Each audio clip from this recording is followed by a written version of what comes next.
The following program was made possible by the generosity of those who have determined to hold fast to the true Roman Catholic religion, as expounded by the Roman Catholic Church before the disasters of Vatican II and the so-called New Mass.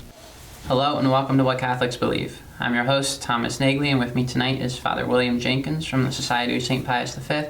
He's also the pastor of Immaculate Conception Church right here in Norwood, Ohio. Hello, Father.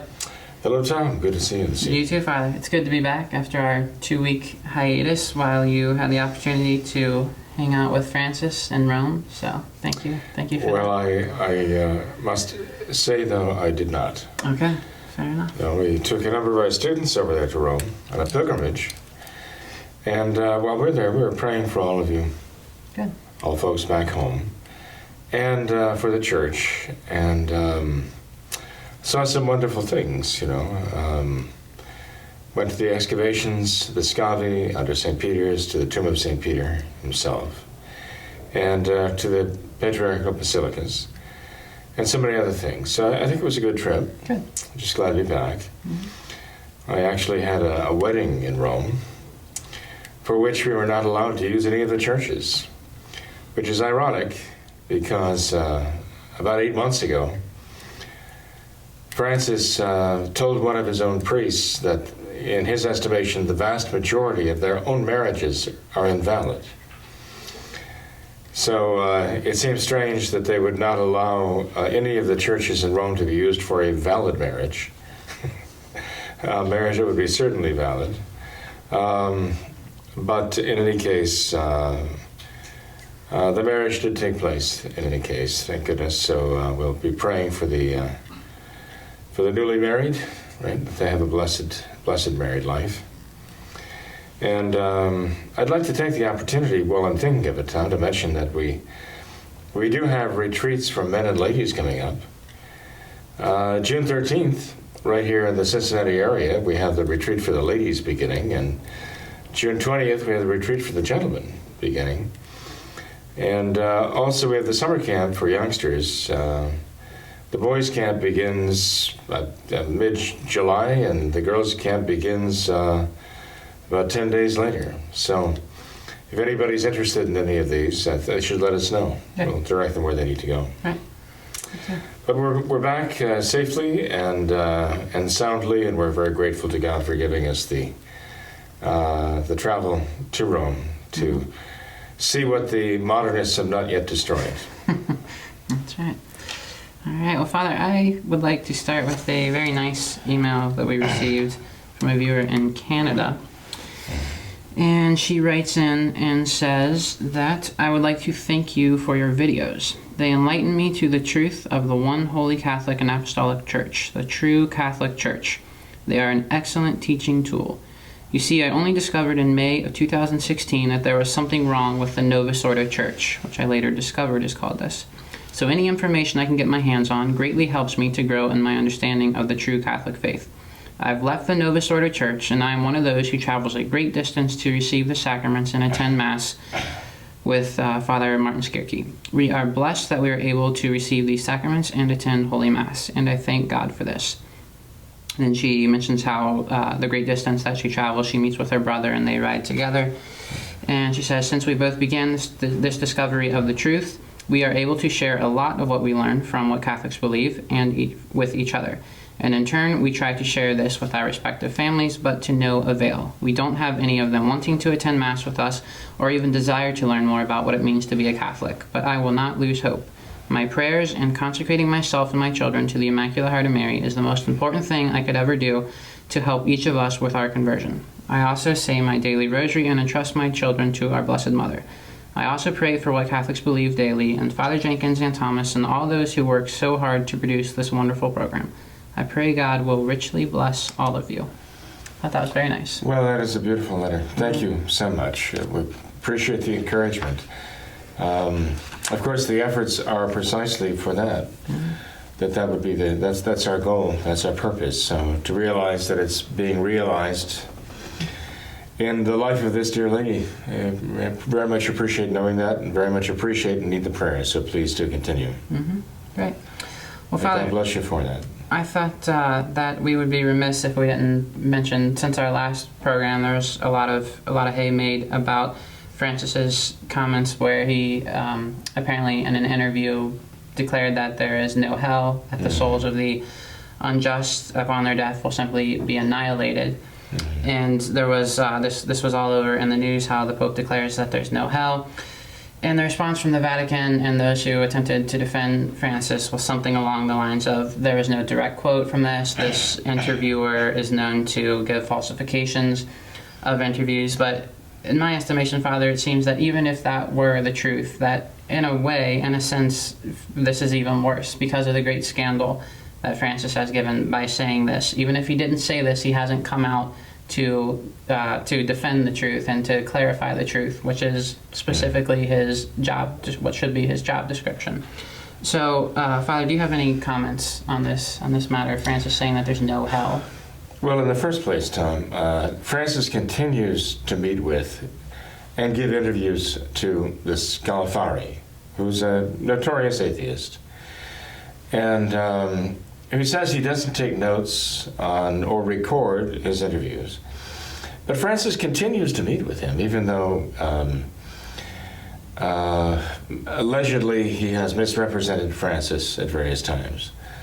So the fact that Francis continues to go out of his way to meet with this man and speak with him, I think is very telling. But I think what is even more telling is this, that when Scalafari comes out with a revelation like this about Francis's non-Catholic and anti-Catholic teachings, it is never Francis who comes out and denies what he says.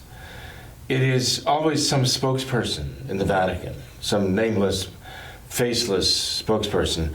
Even when there is a name, or there is a face attached to it, it is not the name or the face of Francis himself, who comes out and sets the record straight and said, no, I didn't say that, no, I didn't mean that, he got it wrong.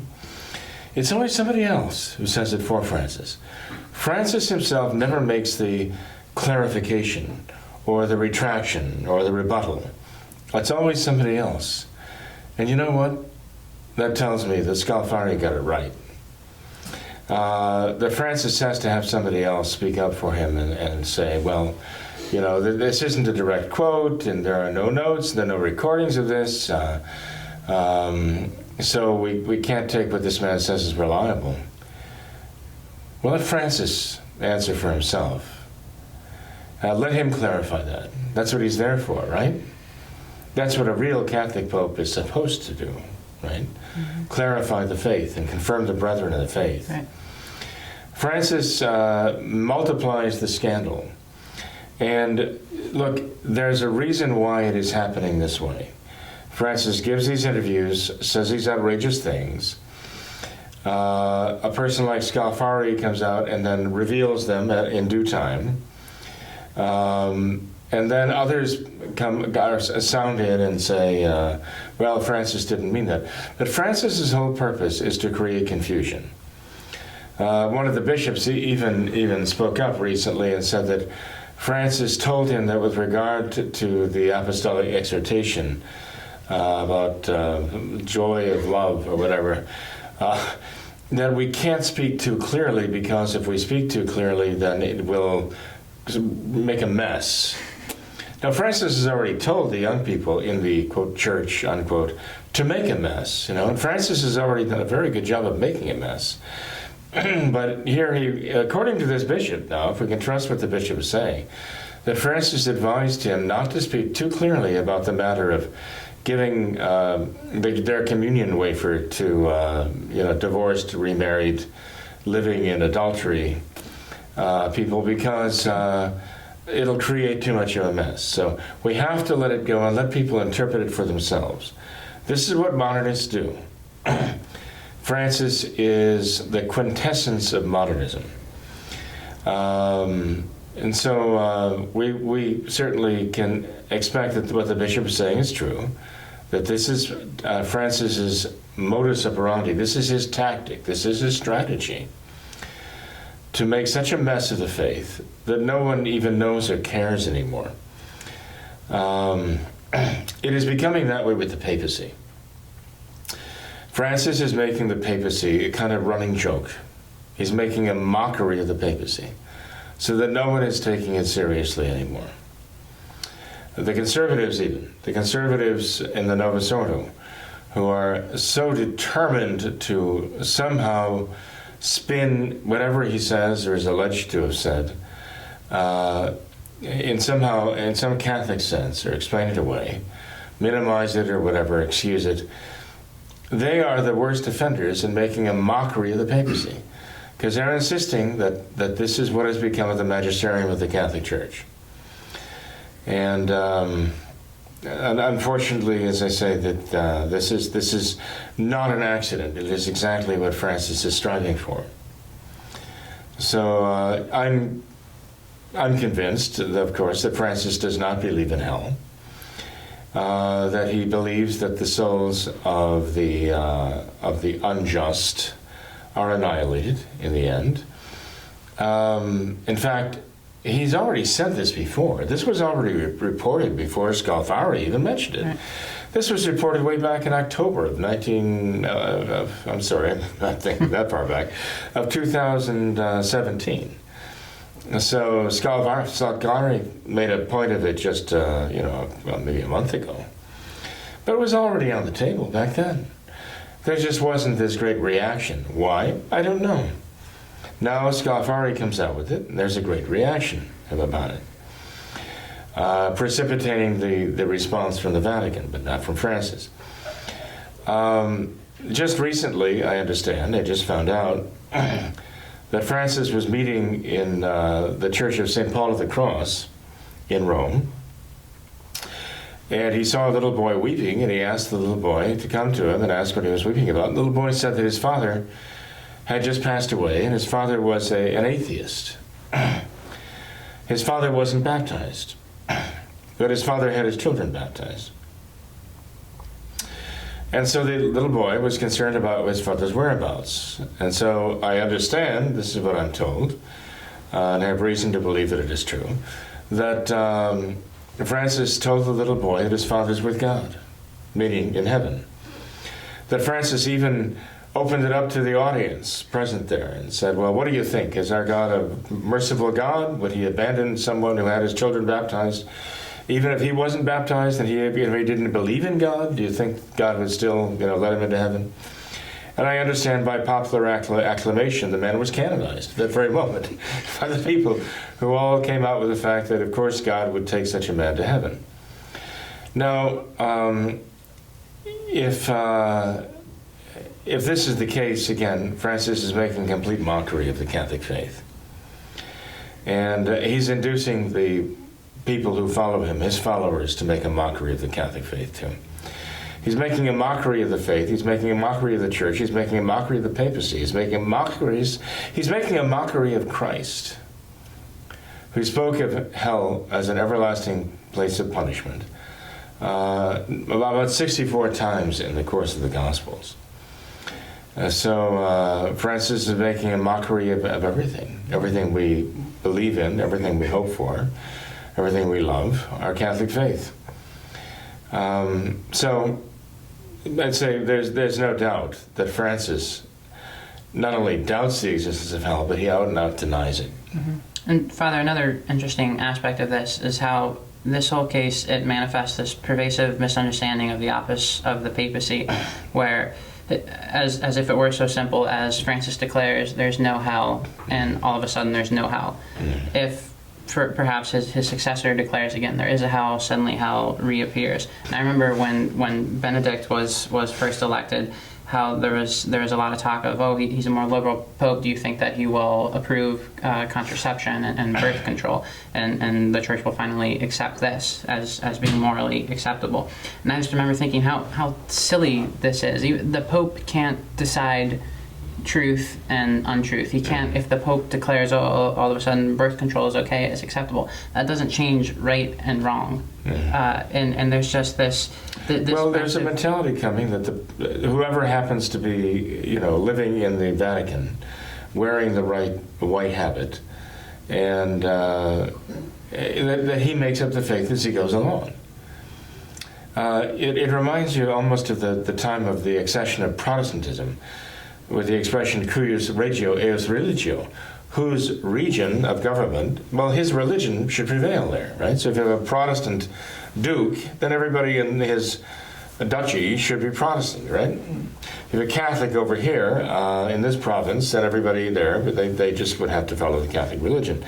And so, but now we've got it so that whoever is elected or chosen as the Pope of the Novus Ordo gets to make up the religion make it according to his own whim. And he's creating God according to his own image and likeness. He's recreating Christ according to his own image and likeness. He's recreating the Catholic religion and faith according to his own notions of what he would like it to be.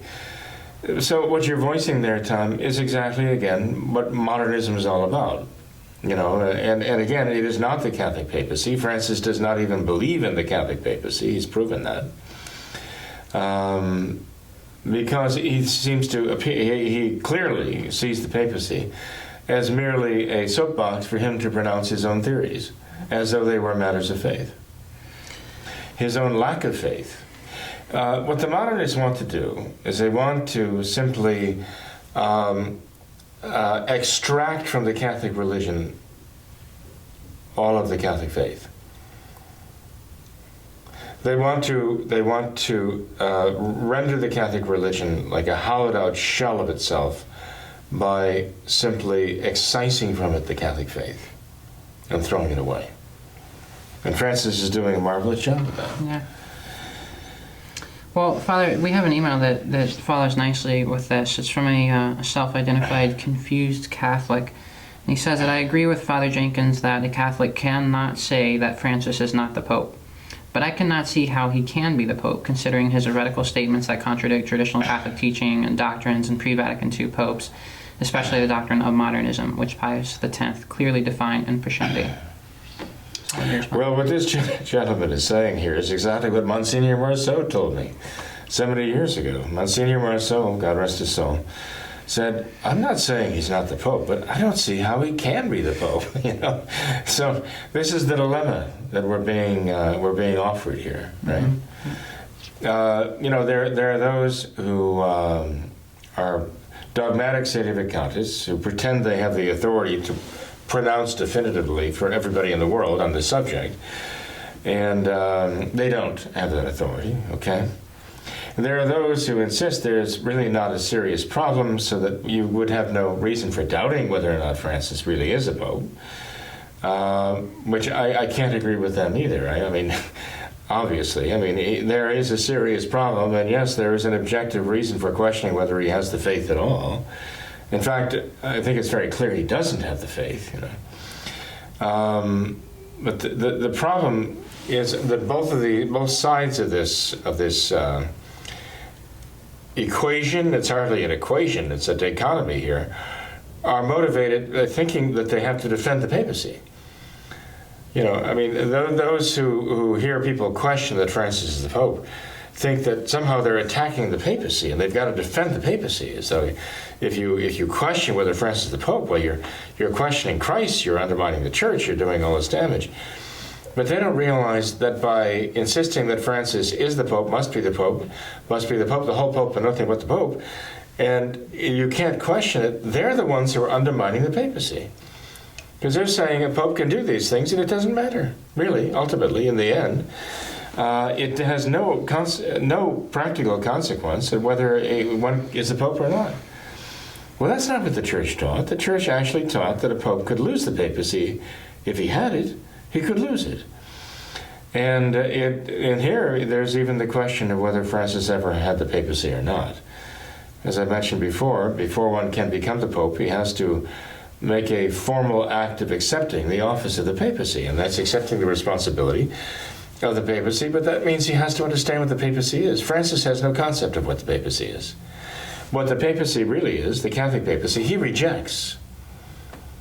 And he has this entirely false modernist notion of the papacy, which defines who he is. But that's not what the Catholic Church understands as a Catholic Pope. So, there are some very, very serious issues here. And rather than be throwing bricks at each other, these people should be sitting down and having some serious discussions with each other, because they realize the church is in a state of crisis. And they've got to try to understand better each other's position and understand where the flaws are and where the pitfalls are. Whatever efforts I have made to try to get people to sit down at the table and talk about these things, though, I don't know, it seems that people would much rather throw bricks than actually have some serious discussions about some very serious matters these days. Sure. Well, Father, this same viewer, he says that he was actually baptized into the pre-Vatican II traditional church, and he wavered in and out of the Novus Ordo.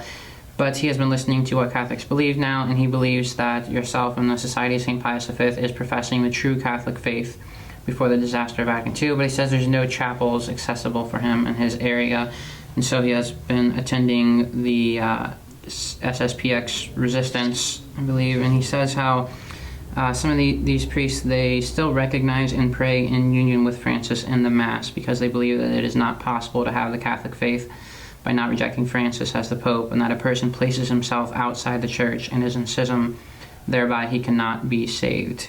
The priest says that if a person denies even one dogma of the Church, such as recognizing the Pope as the successor of St. Peter, that person cannot be a Catholic. He is separated from the Church founded by Christ and is in danger of losing his soul. So this viewer seems to be very confused about what he should do. If he's following now this SSPX Resistance, it seems that they still believe that Francis is the Pope. Well, he's exposed a flaw, a serious flaw in their thinking, as though it's a dogma of faith that Francis is a Pope. Not a dogma of faith. As I say, there are some very serious problems with thinking that. But those who actually are not convinced he is the Pope, because they believe there are reasons why he's not, reasons that the Church would consider to be considerable objective reasons that would disqualify a person from the papacy. You've got the other side of the coin, and that is following a false pope is also a matter of schism. And what if they're following a false pope? Well, the problem here is there's so much confusion that you can't really accuse somebody of schism for thinking that Francis is a pope, as long as that person is trying to follow the traditional Catholic faith. If he has that idea, well, I think he is the Pope because I see there are terrible consequences if he's not. Someone might be convinced of that.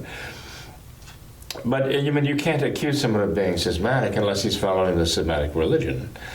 But if he's trying to follow the traditional Catholic faith as best as he can, even though he believes Francis and personally has rejected the traditional Catholic faith, I don't think you can accuse that person of being formally schismatic.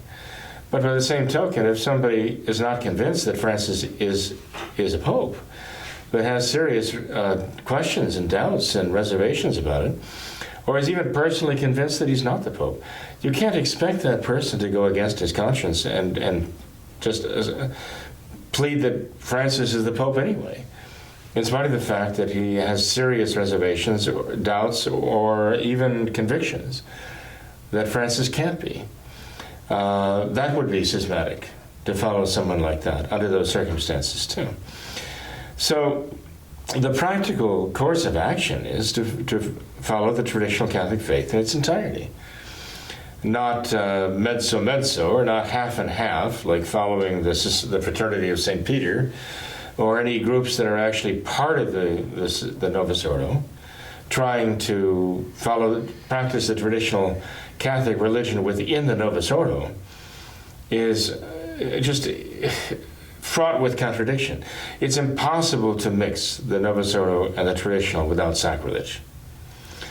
So the practical result of this is that, and the practical solution is that we just have to follow the traditional Catholic faith in its entirety. And when it comes to the question of Francis, again, that is not something we have to answer in order to know what is the right thing to do right now. and that is always and everywhere, to follow the traditional Catholic faith entirely and reject the Novus Ordo in its entirety. Mm-hmm. Father, he mentions here how some of these priests are using Francis's name in the canon of the Mass. And I know we've received some questions asking for clarification in regards to yourself if you use Francis's name in the canon of the Mass, and if you don't, what do you say in its stead? I do not use Francis's name or the name of the local bishop. I never have, and I don't foresee ever doing it. I foresee never doing it, obviously, insofar as I see they are modernists and they represent modernism. As I told Archbishop Lefebvre one day when he asked me that very question, he asked me why I did not do that. And I said, well, I'm about to consecrate the body and blood of Christ at the altar, to pronounce the words of consecration, to transubstantiate the bread and wine into the very living body and blood, soul, and divinity of our Lord. And I'm asked to say that I'm one in faith with Francis. And I'm not. And I know I'm not. I know I'm not one in faith with Francis. And I cannot lie. I'm not going to tell a lie before God at a time like that. And Monsignor Lefebvre thought about that for a moment, and then just moved on. He left that behind. Never brought it up to me again. I think he understood it, and I think he understood it in a way that he personally actually had to agree with it. I think he agreed with that. Now, that was before Francis, of course. This is going back before Francis. This is going back when John Paul II was involved. But John Paul II, although he's considered to be a great conservative relative to Francis, he did not represent the Catholic faith. Okay? He said things and did things that were very much inimical to the Catholic faith. And I think that equally applied to Francis, as much as it applied to John Paul II, or even more so. So that's why I will not use that. Well, I mean, even beyond that, Francis would not want me to invoke his name there. So one could even plead, well, I'm being obedient to Francis, who would not want me to invoke his name, who Francis has denounced as a semi-Pelagian and neo-Gnostic. He doesn't want me offering that Mass in the first place, so he certainly doesn't want his name invoked there. But that's a little bit tongue-in-cheek. The fact is, I can't lie and say that I am one in faith with him, period. I would say this. I would say that those priests of the resistance of the Society of St. Pius X, who actually invoke his name, and they say they are una cum, all the true and orthodox teachers of the Roman Catholic faith, including Francis, are lying. I would say they're lying right there. At the beginning of the canon of the Mass, moments before they consecrate, they're telling lies. If they're not lying, if they really are one in faith with Francis, then they should stop doing what they're doing, because what they're doing is a matter of personal preference, a matter of taste, not a matter of principle. If they are one in faith with Francis, they should be willing to say the liturgy that Francis says. They should be willing to accede to his apostolic exhortations and follow them carefully, discerning Francis's will and Francis's intention. They should be looking to follow that closely. If they are one in faith with him, and they're honest about it, that's what they should be doing. But the fact that they're doing something in defiance of him, at the same time they're saying they're one in faith with him, and they cannot in conscience follow him, I would say that there has to be some falsehood there somewhere. Not implicit, but an explicit falsehood there. Mm-hmm. What do you say in lieu of using Francis's name and the bishop's name? I do what we would do during an interregnum in the papacy. The Church has provisions for this as to what a priest would say. If the Pope is unknown, uncertain, dead, and another Pope has not been elected, I mean, even even traditionally, if a Pope were to be elected and he were to accept the office of the papacy and there would be a valid Pope, there would, in the past, be times when it would take hours, days, perhaps even weeks for news to arrive that a new Pope had been elected and who it was. And what the priests continued to do all during that time throughout the world, because of the uncertainty of the situation, was simply say that the priest is one in faith with all true and orthodox teachers of the Roman Catholic faith. And that's what he would say. He wouldn't mention any names. And that's exactly what I say, because that's exactly what my intention is, to be completely in communion with all those who truly teach the Roman Catholic, believe and teach the Roman Catholic faith. Mm-hmm. Father, I remember on this program several years ago, you were talking about this same matter of how you're not one in faith with Francis. Mm-hmm. And I remember you saying that you could not, in good conscience, give Holy Communion to Francis. And you said if Francis came to your church and to receive Holy Communion, that you would rather die than give the Blessed Sacrament to Francis. Mm-hmm. And I just remember thinking how incredible it is to hear that. Just this just clearly defined truth. Right there, and that's just so you don't. It would be sacrilege, it would be blasphemous, and it would be scandalous. You don't get that anywhere else, though. It seems other than true traditionalists, and I think that is that's perhaps the one clarifying thing that enables someone to distinguish between a true traditionalist and these kind of semi. Well, Tom, it amazes me. I mean, you're right. I'm sorry to say, you're right, but those who are in communion with Francis are in communion with Lutherans, because Francis is in communion with Lutherans. That's a good point. Right? They are in union with Protestants in general, right? They are in communion with actually non-Catholic sects that have been dubbed false religions by the Catholic Church for centuries and centuries. And to have a priest say, "I'm a traditional priest, and I'm in communion with Francis," and to say, "But I'm not in communion with Lutheranism," they're not facing reality. Yes, they are in communion with Lutheranism. Dichotomy. And I won't give communion to those who are living in open adultery. But Francis is allowing that, and is winking at it, and is encouraging it, actually. And his bishops are, in many places, openly doing that. And so, yes, they are. They're in communion with that. They're in communion with all of it. Mm-hmm. Yeah, it's a contradiction. But you see, all of this goes to undermine the Catholic faith.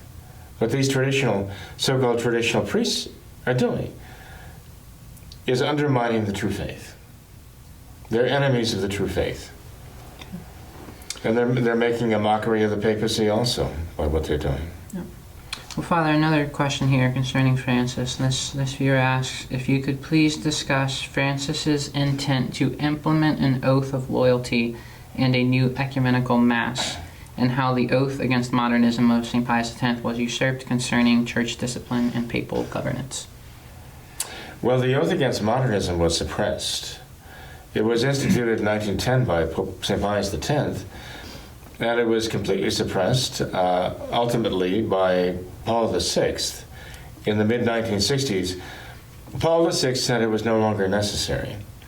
Of course, Paul VI had already violated the oath that he'd taken numerous times, actually. He must have taken that oath 4 or 5 times in the course of his own clerical life. And all of those who went with the Novus Ordo had to do that. They had to violate that oath against modernism. So Paul VI simply suppressed it, did away with it entirely. So it makes sense that Francis would require some kind of oath of loyalty, because he is a totalitarian. He's a despot. He's a tyrant. Okay? All progressive leftists are tyrants at heart. They don't believe in any liberty whatsoever. And they insist that everyone has to agree with them on all points. If they don't, they're denounced as Neo-Pelagians and Neo-Gnostics, right? As Francis has repeatedly attacked all traditional Catholics, even in his latest apostolic exhortation, Exultate Gaudete, or whatever it is, Gaudete et Exultate, I'm sorry, in which he goes off on this discordant rhapsody attacking Neo-Pelagianism and Neo-Gnosticism. But he's already made clear that he considers the traditional Catholics to be that. whereas he himself is actually guilty of it. Again, something typical of modernism, that they brand others with the very thing that they themselves are guilty of. Even when they're talking about this atheist gentleman being saved and going to heaven, this is just echoing what Francis said before, that atheists who have good hearts can be saved. They mean well, right? And this ruffled some feathers earlier on. The fact that he says it now, I don't know that anyone will bat an eye, because they hear it enough and they kind of get used to it after a while. And it just doesn't count anymore for them. A lot of people in the Novus Ordo are at that point where they're just totally checked out. And that is the faith, you know. That part of those neurons have died long ago. The matters of faith. So, but the idea that, you know, your good intentions are the road to heaven is paved with good intentions. That's Pelagianism. But that's what Francis is saying here. So he's actually the Pelagian among us, not those he wants to brand as Pelagians, the traditional Catholics. They certainly are not Pelagians, and they're not Gnostics. Francis also, I think, would qualify as a Gnostic because he seems to have this sort of like this secret knowledge that he is now bringing to the church that the church never really knew before. Now he's unveiling to the church realities and truths that the church was ignorant of before. And he has this secret gnosis, as it were, this Gnostic insight that he's going to inject into the church and bring it into the 21st century. Well, that's what modernism is. It is a kind of Gnosticism. So Francis is our modern reincarnation of Pelagius, and he is our modern Bardesanas and our modern Manichae. He is our Gnostic of the day. Well, Father, I thought we could end with this last email that we've had for a couple months now.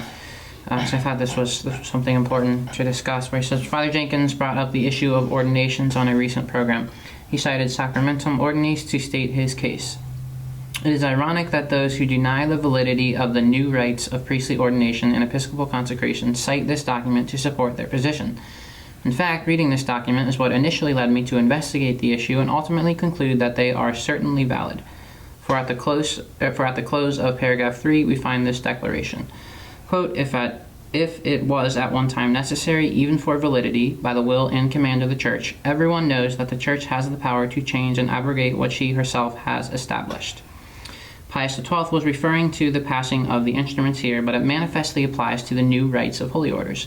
I find it disturbing that this is always omitted by those who are trying to question the validity of large swaths of priestly ordinations, and it is that deception that led me back to diocesan priest, something that I never wanted to do. I think you're missing a serious point here, and that is that the Church does have power over the form, okay? And yes, there are certain things that Christ has laid down that are very explicit. Other matters, Christ himself has given the Church authority to determine specifically what is said. For example, if you look at across the spectrum of the true Catholic traditional rites of baptism, you find that they don't all say exactly the same thing when it comes to the form of baptism. Some are imperative in a sense, some are indicative in a sense, some are a statement. The Church does have certain authority here, but the Church cannot institute a form for any sacrament that is defective in what it signifies. Remember, a sacrament has to signify what it affects and affect what it signifies. And if there is a form that is being employed that does not express the meaning of the sacrament, or actually expresses a thought contrary to the meaning of the sacrament, it would be invalid. The Church doesn't have the authority to contradict Christ in the meaning of the sacrament. Now, you take, for example, the statement in the modern Mass, the new Mass, for the words of consecration of the precious blood, what's supposed to be for the consecration of precious blood, where they have transformed the meaning of the mystery of faith from the presence of Christ in the Blessed Sacrament right then and there on the altar, and the presence of the sacrifice of Calvary present on the altar, to the eschatological presence or return of Christ at the end of the world. Let us proclaim the mystery of faith. Christ has died, Christ has risen, Christ will come again, is a very different mystery of faith than that professed by the Church in their traditional consecration of the bread, of the wine into the blood of Christ. That is the mystery of faith, the very Eucharistic presence of Christ on the altar. Now, there are those who argue that is an attack on the meaning of the sacrament. But more so, I think more to the point, is the statement in the new words of consecration of the chalice, that this blood shall be shed for you and for all men. That was deemed sexist, so they throw the more men out, and they leave for all. When the Council of Trent explicitly explains that Christ did not use or intend to say for all, because he was referring to those who would actually be saved. That is what Christ actually said. That's how it is related in the Scriptures. That is how the Council of Trent explains it. And the new rite of consecration, they don't even call it, they call it the narrative institution, has falsified those words. And there are those who claim that this undermines the validity, calls into question even the validity of that. It calls into question the validity of the consecration of the chalice. So the point that I'm making here is that if you have a change in the formula which somehow undermines or attacks the actual meaning of the sacrament, then you have an invalid form. If you have a change in the formula that actually is dubious, right, is ambiguous and so on, you already there have a serious problem. With regard to the rites of ordination, what this gentleman says, and he says rightly, by the way, Pope Pius XII does say that, but rather than be an endorsement of these new forms, again, I mean, that calls into question what they've done, because you have to take what they've done and you've got to examine them in light of the Catholic faith, and you've got to ask what was behind these changes. What is the significance of these changes? And you see, their modernist concept of the priesthood corresponds to the changes they've made in the formulas. And their modernist concept of the priesthood is not the Catholic priesthood. So the changes that they've made in the forms have to be understood in the context of their theology. You can't just divorce or separate the changes they've made from their own explanations of the significance of the changes and their explanations, why have we made these changes? If they tell you that we've made these changes to give you an idea of the priesthood, which is incorporating now the priesthood of the people more and more, and which gets away from clericalism, and which does away with this kind of magical sense of the priest making sacraments happen, and all the other things they were saying back then. When they made the changes, and you try to take these changes out of the context in which they were made, and the explanation that was given for the motivation behind those changes, you're not facing reality. You're looking at something that is really divorced from that does not have the significance that the changers, the ones who made the changes, actually gave those changes in the beginning. And this is part of the problem that we have now. We have this entire generation that has grown up with the indult Mass. They don't remember the time when there was the 20-year period when they were trying to completely eradicate entirely the traditional Mass and not allow it anywhere, so that in the hopes that it would be entirely forgotten. So I would suggest to this gentleman, look, if you want to understand the significance of the changes they made to the forms of these sacraments, if you want to understand how they must be understood, go back to the writings of those who actually were behind those changes. Go back to the writings of the modernists who precipitated those changes, who orchestrated those changes, and see how they interpreted them, and ask yourself, is their intention in making those changes, is what they were trying to say by these changes, is that really the Catholic sense of what the true priesthood is? And I think you'd have to come to the conclusion that absolutely not, it was not. Mm-hmm. As an example, just one minor example, okay? In the new rite of ordination of the priesthood, okay, they've changed the form. Now, they've changed things back and forth a number of times, okay? So where they stand right now, I'd have to go and check where they stand right now. But I can tell you this, when the new rite of ordination first came out, they made a slight change, okay? A change so slight that you might say it's totally insignificant. They changed an accusative case to an ablative case. The significance of it is very great, though, because we're asking the Holy Ghost here to actually insert into the soul of a person a character of the priesthood, and we're asking the Holy Ghost to give to that person the power of the priesthood, the power of offering sacrifice, the power of forgiving sins, and so on, okay? But the Catholic understanding, it is something that happens to the individual and even affects his very soul. It's not just something superficial. It's not just that he puts a collar on one day and that makes him a priest. He's not like a Protestant minister who just puts on a robe, shows up, gives a sermon on Sundays, then goes off to his job running an elevator in some downtown Manhattan office building. He becomes a priest. Body and soul, as it were, And there's a world of difference between that and a Protestant minister. Protestants reject priesthood. They reject the idea of the priesthood. The priest is the representative of Christ, and the minister is the representative of the people.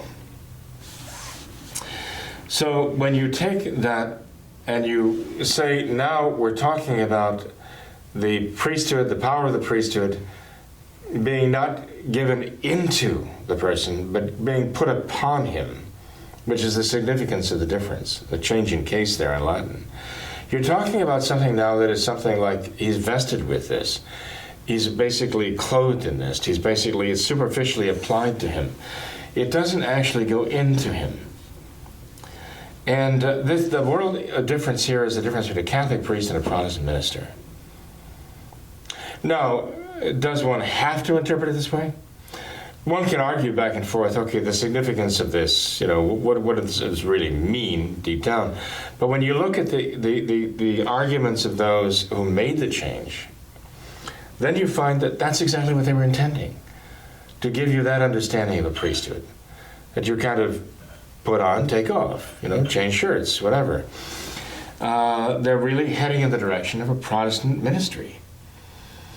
This is something that this gentleman is missing here. But something else he's missing, which is extremely important, is, as Pope Leo XIII said, you have to understand even the formula itself, the essential form, in the context of the whole rite. I mean, the context of the rite determines the meaning of the words of the form. If you have the surrounding rite and the prayers of the surrounding rite that describe something that is contrary to the Catholic priesthood, no matter what the formula is, you're vitiating that. Pope Leo XIII said that, even about Anglican orders, that even if they used the traditional form, it wouldn't have the same meaning in the context of their Anglican rite. Because their Anglican rite and the prayers surrounding it deny the existence of the real priesthood. So this gentleman can say what he wants, but he's ignoring the fact that even if you had the traditional formula exactly as it was given by Pope Pius XII and left that untouched, in the context of the new rite of ordination, where you no longer have the words spoken by the bishop to the man, the candidate, touching the chalice and touching the paten with the host, the bishop saying, receive the power to offer sacrifice for the living and the dead. Well, we know what that is. It's stated in the offertory of the traditional Mass. When the priest is elevating the host, he says he's offering this oblation, this holy oblation for himself, for all those present, for all faithful Christians, living and dead. That's what he says in the offertory. At the ordination Mass, when he was ordained, he was told by the bishop, receive the power to offer sacrifice for the living and for the dead. The Novus Ordo took that out. It's gone. Have they stuck it back in at some time without my knowing it? I don't know. But it wasn't there when they came out with the new rite. And the words of the bishop to the candidate to be a priest, receive the power to forgive sins. Gone. They're not there. That absence is not a mere oversight. It was deliberately removed. So I'm sorry, this gentleman is on the wrong track. He's overlooking something very important. It is true the Church does have a certain power over the formula that is used in conferring the sacraments, notably the sacrament of ordination to the priesthood. But if you have the modernists involved in making those changes, and they change not only the formula, but they change all the surrounding prayers, eliminating the things that are specifically Catholic, and doing so deliberately with malice aforethought, well, that certainly does call into question the validity of the ordinations. And that cannot be simply dismissed by saying, well, the Church has the right to change this and the authority to change it, so it doesn't count. There's a lot more involved than this gentleman has really begun to think about. But I encourage him to begin to think about it and really do more research, go beyond where he is, because he hasn't come to the conclusion. He just started examining this question. Yep. Well, Father, I think we could end with that. We've gone through a lot tonight. I know you've got a busy schedule ahead of you, so I'd like to thank you. Way, Tom. Thank you for being here. It's good to have you back. Well, thank you. It's good to be back, and I do thank God for all the graces we give. When we take our students over there, we go not as a class trip or vacation. It's actually a pilgrimage.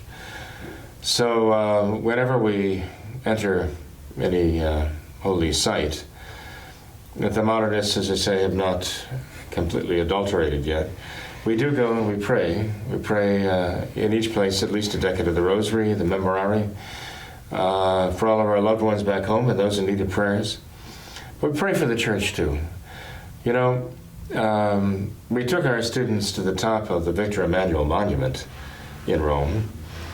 And those who've been to Rome know exactly what the wedding cake is. Sometimes they derisively call it the dentures and the typewriter, but the wedding cake seems to have caught on. Actually, right in the heart of old Rome, the old city, there's this monument to masonry. And the Masons actually succeeded in violently taking away the Pope's states, the Papal States, the entire central portion of what is now Italy. They took it. These are all stolen sanctuaries here.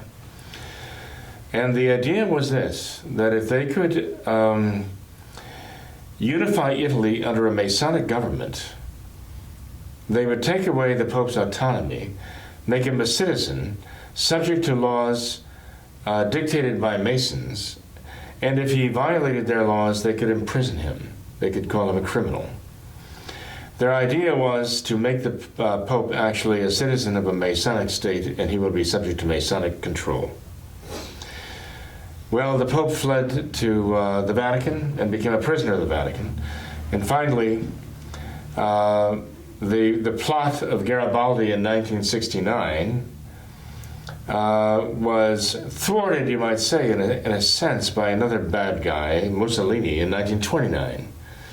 When, due to his own political self-interest, he entered a concordat recognizing Vatican City as an independent state.